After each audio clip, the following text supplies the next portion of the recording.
Finance தீவிர பார்த்துக்கிட்டு இருக்க வருங்கால கோடீஸ்வரர்கள் இவருக்கும் வணக்கம். இந்த வருங்கால கோடீஸ்வரர்கள் அப்படிங்கிற வார்த்தையை வந்து இன்ஃபோ சிஸ்டம் வச்சிருக்க எல்லாருக்குமே அப்ளை பண்ணி பார்க்கலாம் அப்படின்னு நினைக்கிறேன். அந்தளவுக்கு இந்த கம்பெனியோட ஸ்டாக் வந்து பயங்கரமாக ஜம்ப் ஆகி குதிச்சு எங்கேயோ ஓடிட்டு இருக்கு. ஆக்சுவலாக இந்த வீடியோ நான் ரெக்கார்ட் பண்ணும்போது 1867 ரூபா அந்த ரேஞ்சில் ட்ரேட் ஆகிட்டு இருக்கு.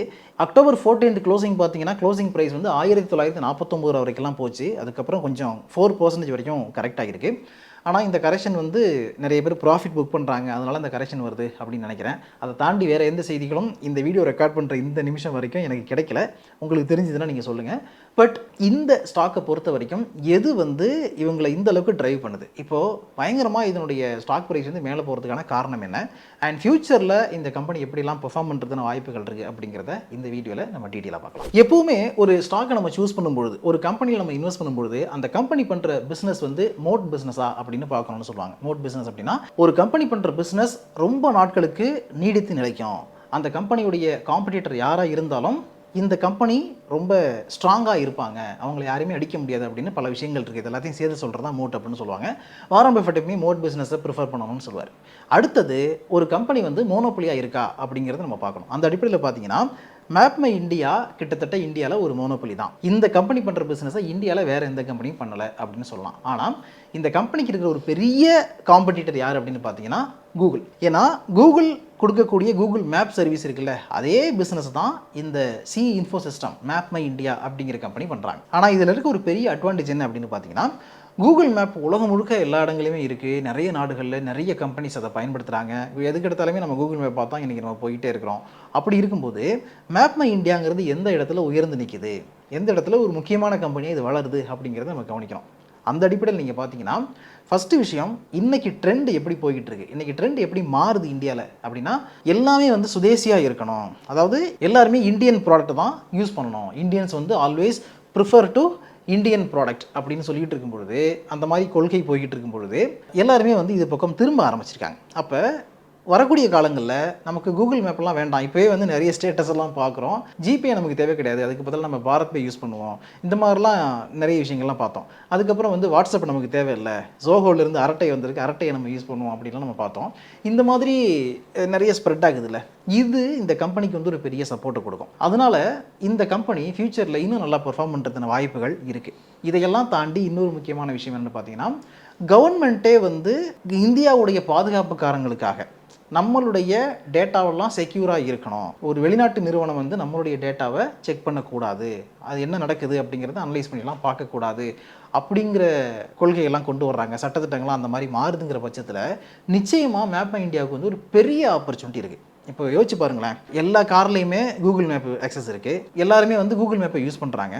ஆனால் இதுக்கப்புறம் நீங்கள் வந்து இந்தியாவில் எந்த ஒரு கம்பெனி மேப் ப்ரொவைட் பண்ணதோ அதை தான் யூஸ் பண்ணணும், கூகுள் மேப்பை யூஸ் பண்ணக்கூடாது, அந்த பிஸ்னஸ் நமக்கு வேண்டாம் அப்படின்னு சென்ட்ரல் கவர்மெண்ட் முடிவெடுக்கிறாங்க. அப்படிங்கிற பட்சத்தில் இந்த கம்பெனிக்கு அது ஒரு பெரிய அட்வான்டேஜாக போகும். அதனால் இந்த கம்பெனிக்கு ஃபியூச்சரில் நிறைய வாய்ப்புகள் இருக்குது அப்படின்னு தான் தோணுது. ரீசெண்ட் டெவலப்மெண்ட் என்ன நடந்துக்குன்னு பார்த்தீங்கன்னா, செப்டோ கம்பெனி கூட இந்த கம்பெனி ஒரு அக்ரிமெண்ட் போட்டிருக்காங்க. அதாவது செப்டோவில் இருக்கக்கூடிய எல்லாருமே, எல்லா எம்ப்ளாயிஸும் மேப்மை இந்தியாவை தான் யூஸ் பண்ண போகிறாங்க அப்படிங்கிற மாதிரி ஒரு அக்ரிமெண்ட் போட்டிருக்காங்க. அதனால் வந்து கொஞ்சம் ஃபாலோ ஆயிருந்த ஷேர் வந்து டக்குன்னு பீக்கில் போக ஆரம்பிச்சிது.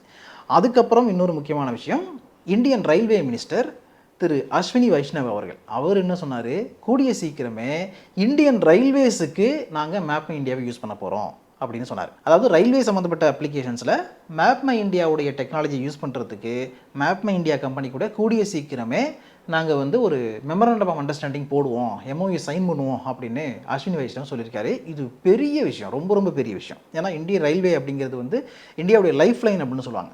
அப்போ அந்தளவுக்கு ஒரு பெரிய ப்ராஜெக்ட் இந்த கம்பெனி எடுக்கிறாங்கிற பட்சத்தில் அந்த கம்பெனிக்கு எந்த அளவுக்கு ரெவன்யூ வரும், எந்த அளவுக்கு அது ப்ராஃபிட்டாக கன்வெர்ட் ஆகும் அப்படிங்கிறத பாருங்கள். அண்ட் இப்போதைக்கு நம்ம பார்த்தோம்னா மேப்மை இந்தியா கம்பெனி என்ன பண்ணுறாங்க, ஹை டெஃபினேஷன் மேப்ஸ், அதாவது ஹெச்டி மேப்ஸ்னு சொல்லக்கூடிய விஷயங்கள்லாம் வந்து மேப்மை இந்தியாவில் வந்துருச்சு. அடுத்தது 2D and 3D standard definition மேப்பையும் அவங்க வந்து எஸ்டாப்ளிஷ் பண்ணிட்டாங்க. அடுத்த முக்கியமான விஷயம் என்னன்னா, இந்த கம்பெனி அட்டானமஸ் டிரைவிங்கில் லெவல் நேவிகேஷன் எக்ஸ்பீரியன்ஸை கொடுக்குறாங்க. 2028 இந்த கம்பெனியுடைய ரெவன்யூ டார்கெட் 10 பில்லியன் ருபீஸாக இருக்கும் அப்படின்னு மேனேஜ்மெண்ட் சொல்லுது. அந்த அளவுக்கு வந்து க்ரோத் ஃபோக்கஸாக ஒர்க் பண்ணிட்டு இருக்காங்க. ஸோ இதெல்லாம் வச்சு பார்க்கும்பொழுது சாதாரணமாக ஒரு இன்வெஸ்டர் இந்த விஷயத்தெல்லாம் படிக்கிறாரு அப்படின்னா என்ன பண்ணுவார், இந்த கம்பெனியில் நம்ம பணத்தை போட்டோம் அப்படின்னா நமக்கு நெக்ஸ்ட் ஒரு மல்டிபேக்கர் ஆப்பர்ச்சுனிட்டி இருக்குது, இல்லை அதிகபட்சம் வந்து டபுள் ஆகிறது கூட வாய்ப்பு இருக்குது அப்படின்னு நினச்சி இன்வெஸ்ட் பண்ணலாம். ஸோ இதெல்லாம் வந்து இந்த ஸ்டாக்கு மேலே போகிறதுக்கு நல்லா பெர்ஃபார்ம் பண்ணுறதுக்கான காரணிகளாக இருக்குது. அடுத்த முக்கியமான பாயிண்ட் என்னன்னா, ஜிட்ராப்ங்கிற ஒரு லாஜிஸ்டிக்ஸ் கம்பெனி. இது ஜிபிஎஸ் பேஸ்டு ஃப்ளீட் மேனேஜ்மெண்ட் கொடுக்கக்கூடிய ஒரு கம்பெனி. இந்த கம்பெனியை மேப்மை இந்தியா வாங்கிட்டாங்க.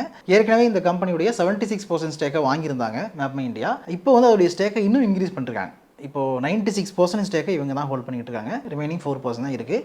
கூடிய சீக்கிரம் அதையும் வாங்கிட்டு முழுக்க வந்து இது ஒரு மேப்மை இந்தியாவுடைய சப்சிடரி கம்பெனியாக மாறும் அப்படின்னு சொல்லலாம். அந்த மாதிரி வரப்போகுது.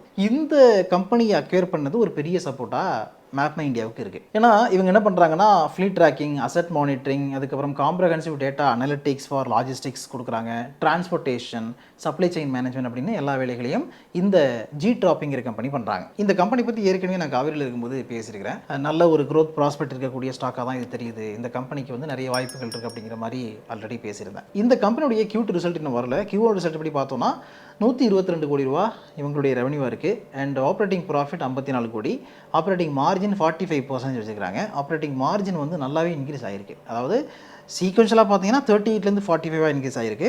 லாஸ்ட் இயர் சேம் பீரியடில் பார்த்தீங்கன்னா 42லேருந்து இப்போ 45 இன்க்ரீஸ் ஆகிருக்கு. அதுக்கப்புறம் இந்த கம்பெனியுடைய நெட் ப்ராஃபிட் வந்து 46 கோடியாக இருக்குது. அதாவது 10 crore க்ரோ ஆயிருக்கு. லாஸ்ட் இயரில் 36 இருந்து இப்போ 46 இன்க்ரீஸ் ஆகிருக்கு. பட் சீக்வன்ஷியலாக பார்த்தோம்னா 49லேருந்து 46 crore குறைஞ்சிருக்கு. இந்த கம்பெனியுடைய ப்ராஃபிட்டில் ஸ்லைட்டாக ஒரு டிப் ஆனதுக்கான காரணம்னா, இவங்க வந்து வேறு சில செக்மெண்ட்லையும் இருக்கிறாங்க. அதாவது சாஃப்ட்வேர் சர்வீஸும் பண்ணுறாங்க, சாஸும் பண்ணுறாங்க. அதுக்கப்புறம் வந்து ஐஓடி, இன்டர்நெட் ஆஃப் திங்ஸும் இருக்குது. இந்த இன்டர்நெட் ஆஃப் திங்ஸில் இருக்கக்கூடிய ஹார்ட்வேர் சம்மந்தப்பட்ட விஷயங்களில் வந்து ஃபோக்கஸ் கம்மியாக இருக்குது. அதனால இவங்களுடைய ப்ராஃபிட் வந்து சீக்வன்ஷியலாக குறைஞ்சிருக்கு. பட் இதெல்லாம் ஒரு டெம்பரரி செட்பேக் தான். அடுத்த குவார்ட்டரில் இன்னும் பெட்டர் பெர்ஃபார்மன்ஸ் கொடுக்கறதுக்கான வாய்ப்புகள் இருக்குது அப்படின்னு எதிர்பார்க்கலாம்னு நினைக்கிறேன். ஓகே, இப்போ இந்த கம்பெனியுடைய ஃபண்டமெண்டல்ஸ் நம்ம பார்ப்போம். ஸ்டாக்குடைய பி ரேஷியோ 64க்கு மேலே இருக்குது. அப்படி தான் இருக்கும். ROE 17க்கு மேலே இருக்குது. ROCE 24 அந்த ரேஞ்சில் இருக்குது. அண்ட் ஏர்னிங் பெர் ஷேர் 28 ரூபீஸுக்கு மேலே வச்சிருக்காங்க. அதுக்கப்புறம் இந்த கம்பெனியோட EV பை எபிட்டா பார்த்தீங்கன்னா 41.4 அந்த ரேஞ்சில் இருக்குது. ஃப்ரீ கேஷ் ஃப்ளோ 72 கோடிக்கு மேலே வச்சிருக்காங்க. டெட் ஈக்விட்டி ரேஷியோ 0.04 இருக்குது. இந்த கம்பெனியோட ஈக்விட்டி கேபிட்டல் வந்து 11 crore, பாரோயிங் 30 கோடி தான் வச்சிருக்காங்க. ரொம்ப கம்மியாக தான் இருக்குது. அதான் டெட் ஈக்விட்டி ரேஷியோ நம்ம பார்த்துட்டோம். இந்த கம்பெனியுடைய ஷேர் ஹோல்டிங் பேட்டர்னை பொறுத்த வரைக்கும் 51%க்கு மேலே ப்ரமோட்டர் ஹோல்டிங் இருக்குது. FIS 5.3 அந்த ரேஞ்சில் வச்சிருக்காங்க. FIS வந்து ஸ்லைட்டாக அவங்களுடைய ஸ்டேக்கை இன்க்ரீஸ் பண்ணியிருக்காங்க. DSம் 8% இருந்து 12% இன்க்ரீஸ் பண்ணியிருக்காங்க. அப்போ அவங்க வந்து அந்த கம்பெனி நம்புறாங்கன்னு அர்த்தம். அடுத்தது ரிட்டைல் ஹோல்டிங் 30%க்கு மேலே இருக்குது. ஆக்சுவலாக ரிட்டைல் ஹோல்டிங் வந்து 35லேருந்து 30 குறைஞ்சிருக்கு. 52 வாரங்களில் இந்த வீடியோ ரெக்கார்ட் பண்ணும்போது சொல்கிறேன், 52 வாரங்களில் ஹையஸ்ட் ப்ரைஸ் 2204 இறங்குனது 1513 வரைக்கும் இறங்கியிருக்கு. 2000க்கு மேலே இந்த ஸ்டாக் ஏற்கனவே போயிருக்கு. மறுபடியும் 2000 ரூபாய்க்கு வரும், 2200 அந்த ரேஞ்சுக்கெல்லாம் போகும் அப்படிங்கிறலாம் நம்ம வந்து யோசிக்கிறத விட, இந்த பிஸ்னஸ் வந்து சக்ஸஸ்ஃபுல்லான ஒரு பிஸ்னஸ் மாடலாக இந்தியாவில் இருக்குது. இவங்க வந்து ஒரு மோட் பிஸ்னஸில் இருக்கிறாங்க. அண்ட் ஆல்சோ மோனாப்ளி ஸ்டேட்டஸ் இருக்கக்கூடிய ஒரு கம்பெனியாக இந்த கம்பெனி இருக்குது அப்படிங்கிறதுனால இதை வந்து நம்ம கவனிக்கணும் அப்படின்னு சொல்கிறேன். எப்பவுமே நம்ம ஒரு இன்வெஸ்டர்ஸ் பெர்ஸ்பெக்டிவ்ல என்ன பார்க்கணும் அப்படின்னா, ஒரு ஸ்டாக்கை சூஸ் பண்ணுறதுக்கு முன்னாடி இந்த பிஸ்னஸ் லாங் டேர்முக்கு சஸ்டெயின் ஆகுமா, இவங்களுக்கு யாரெல்லாம் காம்படிட்டர் இருக்கிறாங்க, இல்லை காம்படிட்டர் நிறைய பேர் வந்தால் கூட அவங்கள வந்து பீட் பண்ணி ஸ்டடியாக இந்த கம்பெனி நிற்குமா அப்படிங்கிறத நம்ம பார்க்கணும். அந்த அடிப்படையில் பார்க்கும்பொழுது நிறைய விஷயங்களில் இந்த கம்பெனியுடைய க்ரோத் வந்து நல்லாயிருக்கும் அப்படின்னு தான் தோணுது. ஸோ இவ்வளோ நேரம் நான் சொன்னது எல்லாமே உங்களுக்கு எஜுகேஷனல் பர்பஸுக்காகவும் இன்ஃபர்மேட்டிவ் பர்பஸுக்காக மட்டும்தான், சஜஷனோ அட்வைஸோ கொடுக்கறது கிடையாது. அதனால் இந்த ஸ்டாக்கை நீங்கள் வாங்கணும் அப்படின்னு நினச்சிங்கன்னா உங்களுக்கு நல்லா தெரிஞ்ச ஒரு செபி ரிஜிஸ்டர்ட் அட்வைசரை கேட்டுக்கிட்டு நீங்களும் நல்லா ஓன் ரிசர்ச் பண்ணிட்டு அதுக்கப்புறம் வாங்க.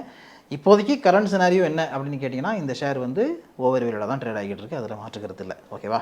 அடுத்து ஒரு நல்ல வீடியோவில் மீட் பண்ணுவோம். அது வரைக்கும் உங்களை நீங்கள் பத்திரமா பார்த்துங்க. Thank you so much.